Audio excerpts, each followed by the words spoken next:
What's up, everybody? Sock's Way Up back with another episode of Socktown, and we are going to be working on our tourist area. It's going to be tied into our amusement park, and I wanted to get that going for you guys. Slowly going to build this out as well. Things are slowing down in this build, this transition of areas that we're focused on. That kind of leads me into a topic I wanted to kind of talk about while you guys watched me build the beginning of this tourist area. I think this is going to be the last time lapse we do in this series, and probably in my City Skylines Let's Play series in general. I've been kind of reflecting on the way these videos have been going, and some of my thought process gets lost when I go back and do this voiceover piece, and I want to get back to kind of explaining what I'm thinking while I'm building things out and paying more focus to the area that we're building for a given episode. I feel like the live updates while you're building it is more fresh and more clean, and so we'll be doing that moving forward. Also, I think we'll be focusing on specific areas, building them out, trying to complete those areas and not do half of them like we've been doing in the last few. I haven't been really satisfied with the way those videos have turned out because of that. And even though this episode doesn't contain them, I'm a big fan of the segmented style or chapters of the videos. And so what we're going to do moving forward is the very beginning, we're going to show, well, what I've built off camera, give you a little update of what's been going on while you guys weren't able to watch. And then we'll transition into what we're going to build for that day, and then give a summary at the very end. That style I really like. I like that format a ton, and I think we're going to stick with that moving forward. So onto this build here. We're given a side entrance to the amusement park. I figured that would come into play with the hotels and the casino that we're going to add later into this touristy area. You don't want just the main entrance that we have over there on the far end. That's going to become real handy for probably the locals that are coming in and visiting the amusement park. This area would be more for the guests of the city that are coming in and visiting the city and need somewhere to stay, and you want to have their own entrance as well. One of the long-term things that we didn't get to in this episode is some of the mass transit improvements that we need to make to Socktown is some trains, some probably monorails, and that's going to come really soon, and I've dedicated a spot on this island for that already. So there is going to be this weird gap up here that you kind of see already where there's no streets. That's what's being planned there, and again, it would have been nice to get that all in the same episode so at the very end you could see the vision play out completely, but we didn't get there, and that's kind of some of the things that I was reflecting on as I was making this episode that I could have done better. Right here is something that you may notice if you followed along with the series. That's the first ploppable I've used. I went in to find it and actually searched for a building. I wanted to see what it was like because I didn't want all of these to be skyscrapers. I now get it. I've never been a fan of people that use the ploppables, but I kind of get it. There's certain areas you want to look a specific way, and you're going to plop down a specific building, let it grow, fit exactly what you're looking for in that style. Also, while we're going along and just honestly filling some dead air, some of the plans for this city, I'm trying to get this done and enough episodes out to complete Socktown by the end of October. I'm hoping that happens because I have a big plan for what I want to do in November and December with City Skylines, so I'm hoping that works out. I don't want to give away too much spoilers because I'm excited about it and I want there to be excitement, I guess. But also the desire to finish this city is kicking in because there's things that I've learned along the way about creating a Let's Play series and specifically with City Skylines that I would do a little bit differently.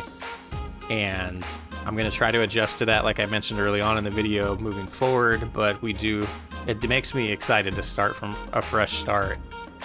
But a lot of these cities I've built in the past, even the Socksville one that we do have a recap/review video on the channel, and I'll share that here.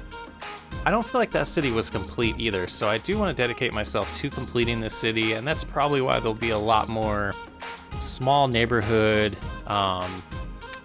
population growth video or sections that I do outside of the video, because some of that stuff's really redundant. We did that early on in the series, and you guys got an idea of how I build out subdivisions and when I add new style of things, I'll make videos of it. When it's a lot of rinse and repeat, I just need a new subdivision over here or a new downtownish area over here, I'm not necessarily going to highlight that in a video unless it's something that's unique to what I haven't done in the past. So those are things I'm learning, trying to make these videos fresh, new, not as repetitive as they've been, but also lively and can just explain the thought process that's going through my head during those builds.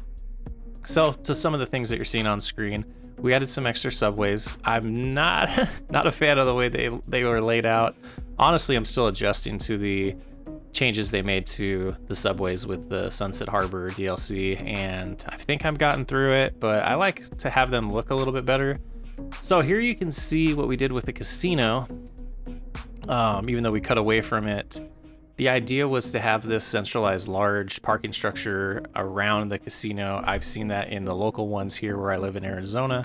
They have a large casino that has multiple parking structures around it. So that's what I was going for in that area. And here we're playing around with the one-way roads to help the traffic out a ton in this tourist area. A lot of these are going to be hotels.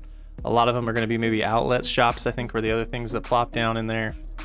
And then I gave them some parks just to kind of stimulate the growth so that the city or the location knows that it has power. That's kind of a bug in the powered roads, is sometimes the buildings won't grow because they don't think they have power, even though they do. So once you place a building next to it that recognizes it has power, it kicks off that build process. All right, and here's an example where we kind of went sideways in this episode. We're building out a new subdivision or a new neighborhood out here towards our nature reserve. It's kind of in between the nature reserve and the new tourist area. I think it was a good idea to do that. We wanted to get some building going out there. And I kind of played around with a unique street layout, at least for me. I haven't done anything like this. It's spreading the houses out more, and I don't know, I think it was kind of neat. It gave it a different feel than the rest of the neighborhoods, and I'm still using those single, or the roads without any markings on them, the just plain paved roads.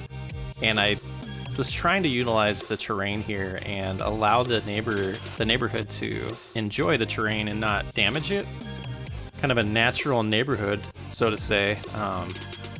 But yeah, we get that going, and you definitely can see these neighborhoods are no longer grids. They were grids early on, not anymore. Definitely giving a unique look to each one of these neighborhoods, even though a lot of the buildings look the same. But this is kind of a, mountainside neighborhood that's a little excluded from the rest of the city, and I do like the way it turned out. It took a while to get it to build out, as sometimes it does in new residential areas, especially when there's other ones competing for that demand. So we dropped some elementary schools down there. We wanted to use some of the older style that we used in some of the, I guess the way I look at it, is lower income areas. This isn't going to be a rich area. I don't think we'll focus on increasing the home levels at all for this area, but yeah, so here we're just kind of staring at it, hoping that it grows in a little bit. And then we go back to our other area to figure out some of the problems going on with our tourist area. But again, we're adding in extending this other subdivision to kind of fill in this area that wasn't completed. And again, these are going to be some of the things that I think I'm going to do off camera, not going to record, but kind of just recap at the beginning of episodes. I think that'll be a lot more enjoyable so that the video stays on topic and we just focus on the single thing we're working on. So this part of the video, I started really getting into the prop line tool and using different plants and decorations that I haven't used before. And this little plaza area that I made is kind of like a custom park, I guess you would say, even though it doesn't give us the bonuses for having a park area, but it has some paths through it. I went ahead and used the line tool to give it a nice outline of plants, and I'm really starting to enjoy this detailing part of City Skylines for sure.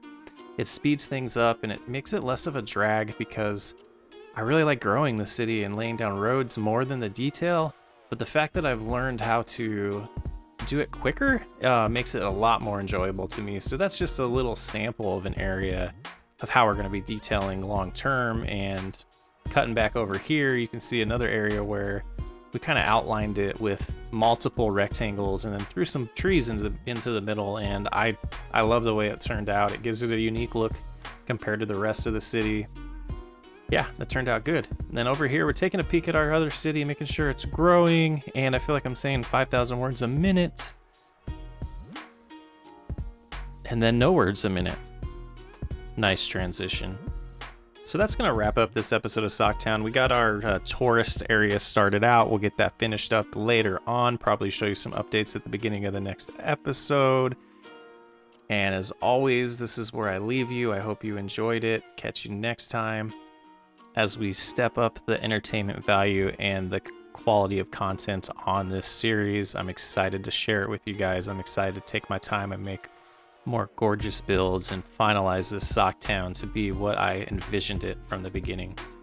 Have a great day.